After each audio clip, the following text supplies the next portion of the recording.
Bonjour à tous, je corrige aujourd'hui l'exercice 5 du sujet de mathématiques du CRPE supplémentaire de la session 2024. Alors cet exercice que j'ai trouvé intéressant euh, peut et pourrait être difficile pour certains candidats au CRPE. Il y a certains points qui peuvent être un peu difficiles.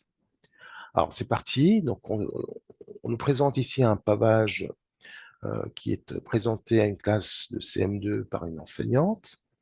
Et ce pavage est réalisé à partir de ce motif-là. Donc, c'est un hexagone qui n'est pas régulier parce qu'on voit bien que les côtés ne sont pas tous de même longueur. Donc, à partir de cet hexagone, nous avons euh, fabriqué, formé ce pavage.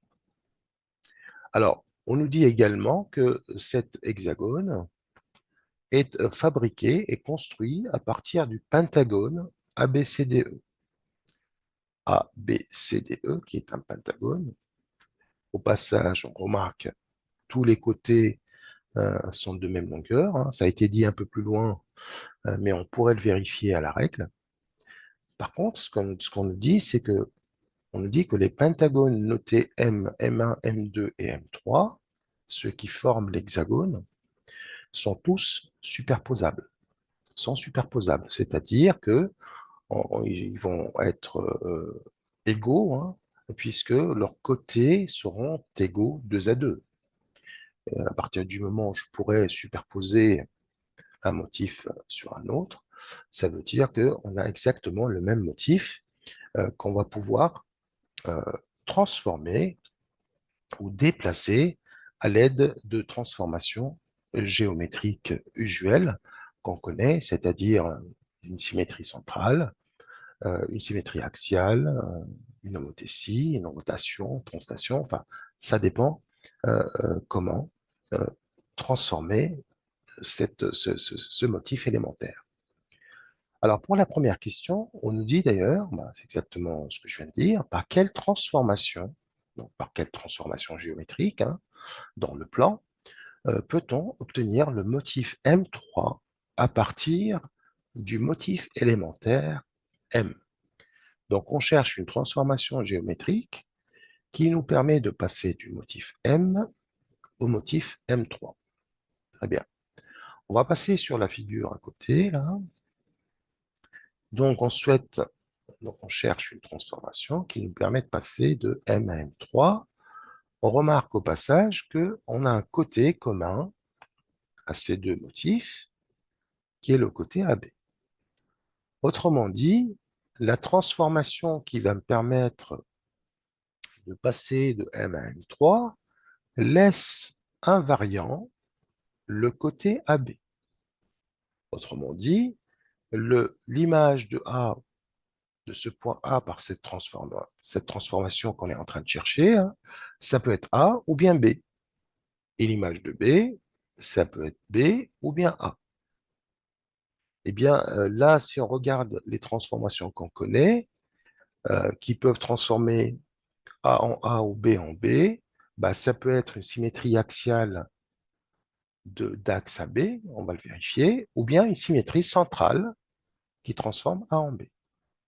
La symétrie axiale laisse invariant le point A et le point B, et la symétrie centrale de centre, ce point-là qu'on va placer tout de suite, qu'on appellera le point I étant le milieu du segment AB, bah elle va laisser invariant le segment AB, et on aura l'image de A par cette symétrie centrale, B. Et l'image de B, ça sera A. Bon, premier cas, donc on a dit c'est peut-être une symétrie axiale d'axe AB, c'est-à-dire la symétrie par rapport à la droite AB. En effet, regardez, le symétrique du point E, il va se retrouver ici, puisqu'on voit bien que c'est bien la perpendiculaire, on peut le vérifier à l'équerre, hein, et on a bien cette longueur qui est égale à cette longueur par rapport à cette droite, hein. Le point D, son image va se retrouver ici, son symétrique par rapport à B va se retrouver ici.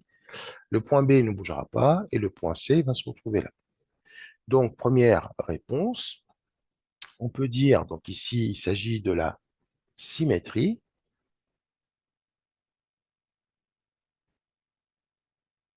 axiale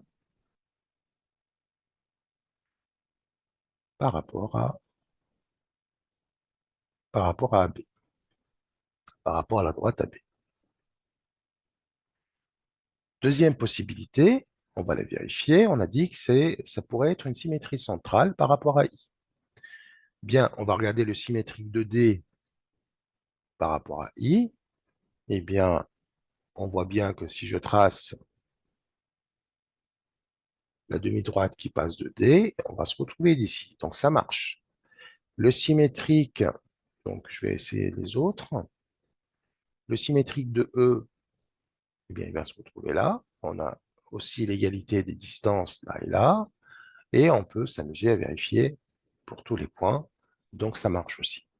Donc, premier cas, c'est la symétrie axiale par rapport à AB, par rapport à la droite AB, ou bien, on peut avoir donc la symétrie centrale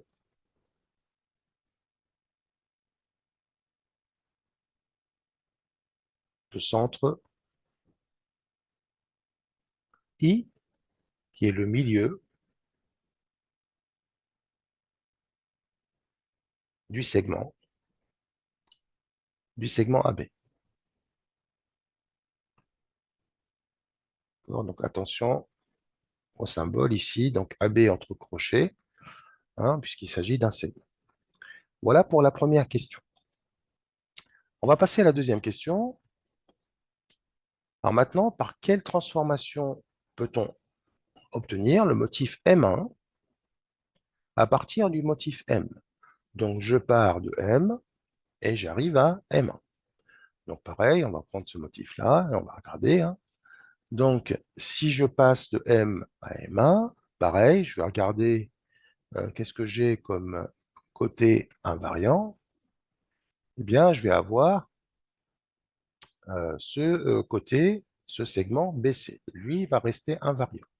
Eh bien, on va regarder de près la figure. Donc, on passe de M à M1. Ici, j'ai un angle droit que je retrouve ici.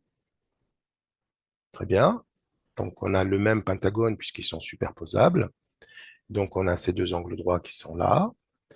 Ce côté-là, c'est l'image de AB. Et donc, l'image du point D, c'est CB. Alors maintenant, on sait que D sera renvoyé en B. D'accord? Donc, je sais que c'est une rotation. Il faudra déterminer ses caractéristiques, donc son centre et son angle. Le centre de notre rotation, ce sera un des deux points du segment BC qui est le côté invariant. On va regarder si c'est le point C. Alors, si je prends le point C, eh bien, le point D, il va se retrouver en B, donc on a une rotation euh, dans ce sens-là, dans le sens anti-horaire, et d'angle 90. Alors, regardons si ça fonctionne pour le point E. Alors, le point E, eh bien, si je prends mon équerre pour vérifier, est-ce que je me retrouve ici? Donc, je vais tout simplement mettre l'équerre correctement. Donc, on tourne à partir de C. Voilà, je vais tourner un peu. Voilà, ça va être comme ceci. Donc, vous voyez, donc vous, ça sera plus simple de le vérifier avec vos instruments sur le sujet, hein. Donc, on voit bien que le point E, on va bien se retrouver ici. Donc, on a tourné d'un angle de 90 autour du point C. On peut vérifier également pour le point A.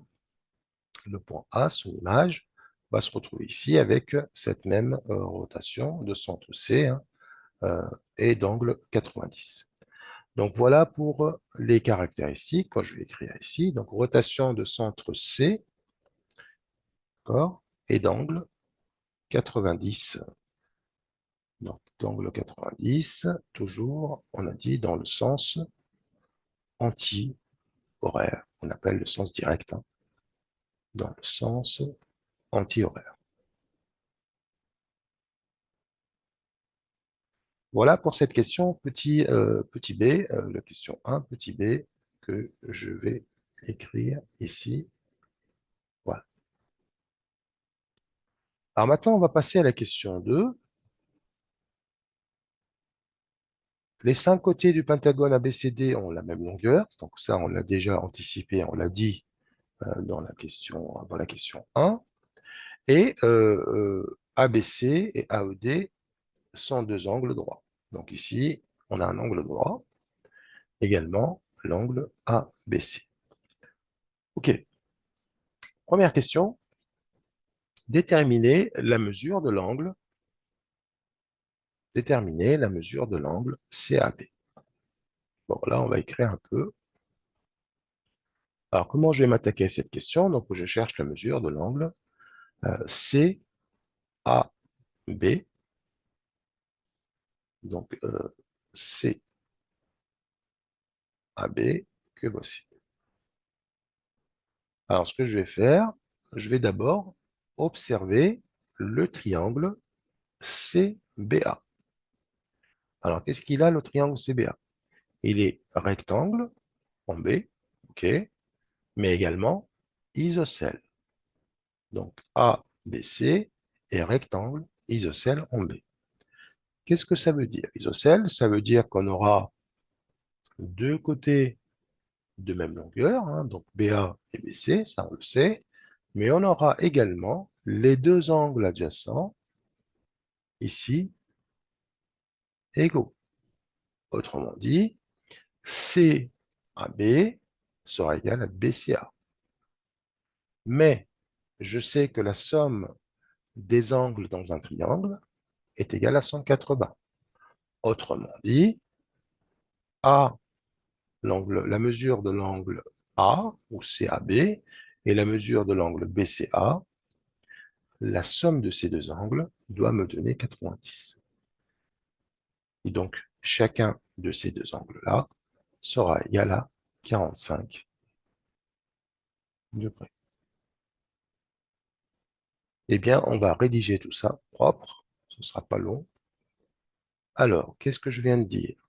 Donc, je viens de dire que le triangle ABC est rectangle isocèle en B. Donc, ABC est rectangle isocèle en B. Donc, les angles CAB sera égal à ACB, en effet, parce que ce sont les deux angles adjacents. Or, CAB plus ACB est égal à 90, d'accord? Car la somme des angles dans un triangle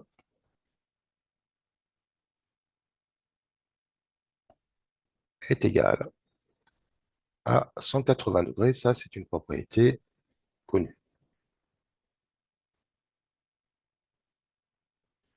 Donc,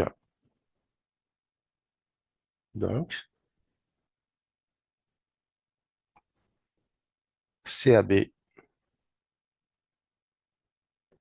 ça sera égal à ACB, égal à 90 divisé par 2, c'est-à-dire 45 degrés. Voilà pour cette question petit a. Alors, petit b, l'angle, on admet que l'angle CAD, alors où est-ce qu'il est l'angle CAD? Donc, je vais ajouter un côté comme ceci. Voilà. Donc, on admet que l'angle CAD, donc cet angle-là, est égal à 41. OK. Déterminer la mesure des 5 angles du pentagone. Donc, les 5 angles, parce qu'on a 5 sommets, donc on aura 5 angles. Bon, il y en a un qui est déjà connu, un deuxième qui est déjà connu.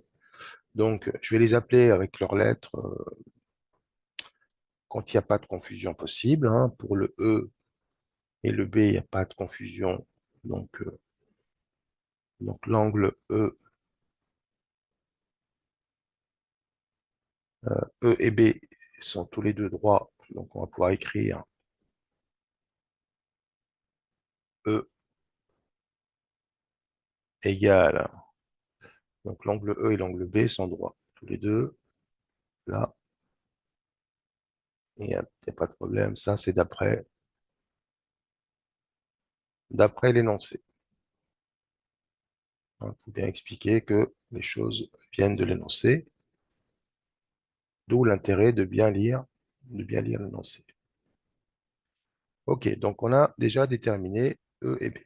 Ensuite, qu'est-ce qu'on pourrait déterminer? Est-ce qu'on peut avoir les autres? Alors, donc lui est égal à 45, lui est égal à 45.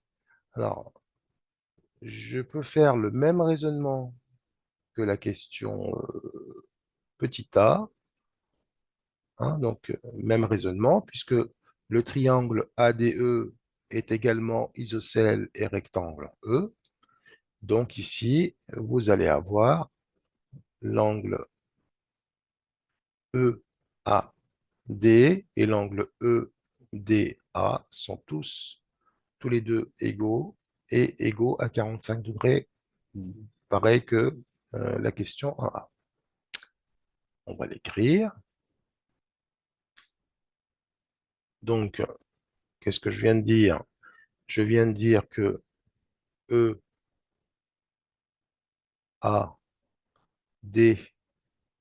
sera égal à EDA.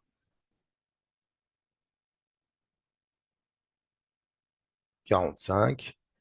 Alors, pareil, ici, c'est idem, la question de petit a. Bien. Alors, pourquoi je dis ça? Parce que ça va être assez simple maintenant. Alors, donc l'angle A, il sera égal à quoi? Ben, il sera égal à 45 plus 41 plus 45. D'accord? Donc, on va additionner euh, les trois, les trois angles. 45 plus 41 plus 45. Donc, 45 et 45, ça fait 90 plus 41, ce qui va nous donner 131 degrés. Donc, voilà pour cette première, donc, pour l'angle A. Alors, qu'est-ce qu'il nous reste comme angle? Il nous reste l'angle D et l'angle C. Alors, pareil, alors regardez, ici, on a un triangle isocèle, donc A, D, C est isocèle A, donc on a l'égalité de ces deux angles adjacents à la base. Donc A, D, C sera égal à DCA. Mais je sais que la somme des angles dans un triangle est égale à 180. Donc, ça sera égal à quoi? 180. Je retranche 41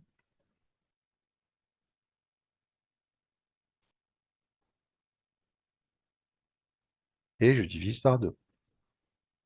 Hein, parce que 180 moins 41, c'est la somme de ces deux angles qui sont égaux. Donc, je divise tout simplement par 2 et je trouve 569,5. OK. Donc, ici, maintenant, c'est 69,5 également ici. Alors maintenant, je vais pouvoir trouver l'angle D, alors qui sera égal à l'angle C, hein, puisque on a 69,5 plus 45 est égal à l'angle C, égal à quoi? Donc 45 plus 69,5, donc 114,5 pour chacun de ces deux mesures. Voilà pour cette question petit b qui demande un peu plus de rédaction. Donc là, j'ai détaillé donc, un peu, mais c'est bien de bien expliquer sa démarche jusqu'au bout. Alors, dernière question, pardon, avant-dernière question, donc petit c, quelle est la somme des angles du pentagone? Bon, voilà, on va tout simplement faire la somme des angles, donc A, l'angle A, c'est l'angle qui correspond au sommet A, et donc pareil, 1 plus B, plus l'angle en C, plus l'angle en D, plus l'angle en E. On a le droit de l'écrire avec une lettre quand il n'y a pas de confusion. Donc là, il n'y en a pas, hein, forcément, puisque je parle des angles du pentagone. Et donc maintenant, je vais additionner tout ce que j'ai trouvé comme angle. Donc l'angle A, donc c'était 131. L'angle B, c'était 90. L'angle C, c'est ce qu'on vient de trouver, donc 114,5. Ensuite, l'angle D, bah, c'est la même chose, hein.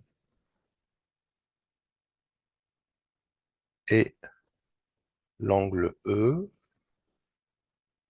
90. Donc 1, 2, 3, 4, 5. Donc on a bien les 5 angles. Et quand on fait la somme, on va trouver 540 degrés. Voilà pour cette question. Alors maintenant, la dernière question, qui peut être aussi difficile, hein. Démontrer que la somme des angles d'un pentagone simple est égale à 540 degrés. Alors on appelle pentagone simple un pentagone qui n'est pas un polygone croisé. C'est-à-dire on ne peut pas croiser les sommets comme pour un parallélogramme qui n'est pas croisé, hein, c'est pareil.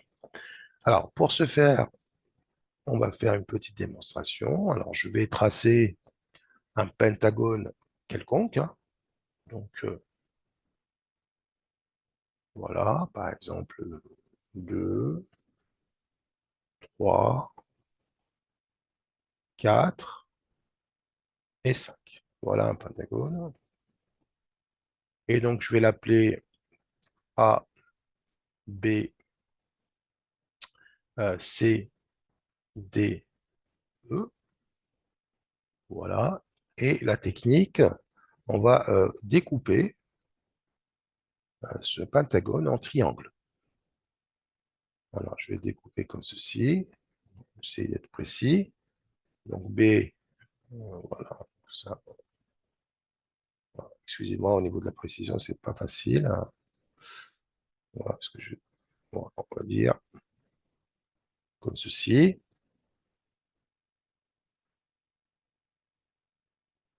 Donc, je vais ajouter un deuxième triangle, comme ça, parce que là, j'ai un triangle, mais là, c'est un quadrilatère. Donc, il faut aller jusqu'à un triangle. Pardon. Voilà. Voilà. Grosso modo, voilà notre figure qu'on a découpée en 3 triangles. Bien. Alors maintenant, je vais mettre des lettres sur chaque angle. Donc ici, je vais l'appeler petit a. Lui, je vais l'appeler petit b.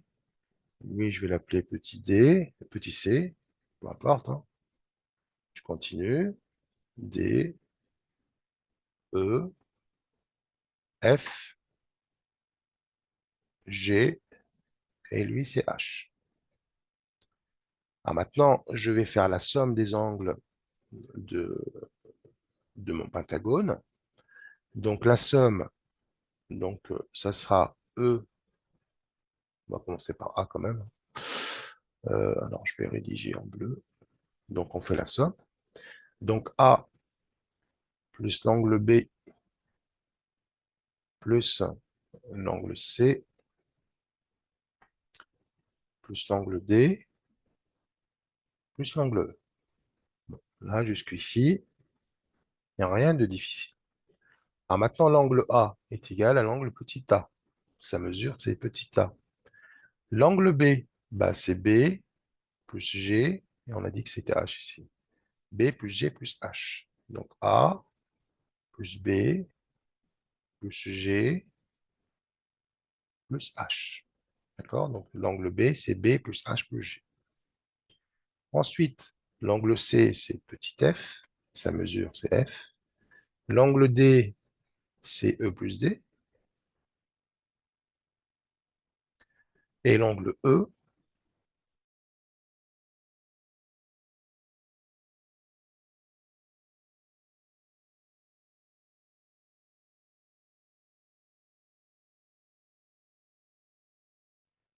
ok, donc E plus D. Et l'angle E, c'est C plus I. Voilà. Donc cette somme-là, c'est celle-là.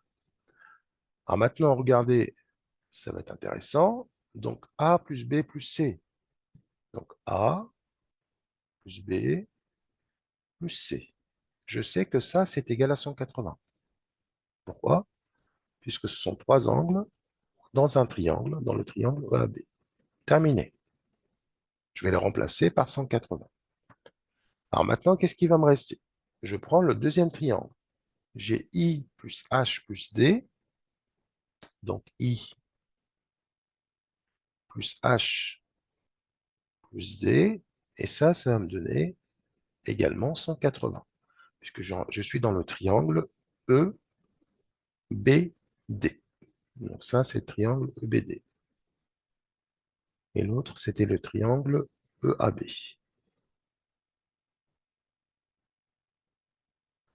Voilà. Qu'est-ce qui va me rester? Il va me rester E plus F plus G. Donc, E plus F plus G. Et là, j'ai entouré tout le monde. Et là, c'est également 180, puisque je suis dans le triangle DBCD. Voilà. Et donc, on se retrouve à la fin avec 180 plus 180 plus 180. C'est 3 fois 180, 300 plus 240. Et on arrive à notre démonstration qui est égale à 540 degrés. Et la démonstration est achevée. Alors, on nous a dit que le pentagone ne doit pas être croisé parce qu'on pourrait avoir, par exemple, A, B, C, et je reviens ici, voilà, ça peut faire cette figure-là, hein. 1, 2, 3, 4, 5, ça c'est croisé. On a bien le 5 côtés, 1, 2, 3, 4 et 5, mais il n'est pas, il est croisé, donc ça ne fonctionne pas. Il faut vraiment que ça soit non croisé. Voilà, donc nous arrivons à la fin de cet exercice, donc intéressant mais difficile, hein, je vous l'ai annoncé au départ, mais abordable, hein, en tout cas. Merci pour votre attention, je vous dis à très bientôt pour d'autres corrections. Au revoir.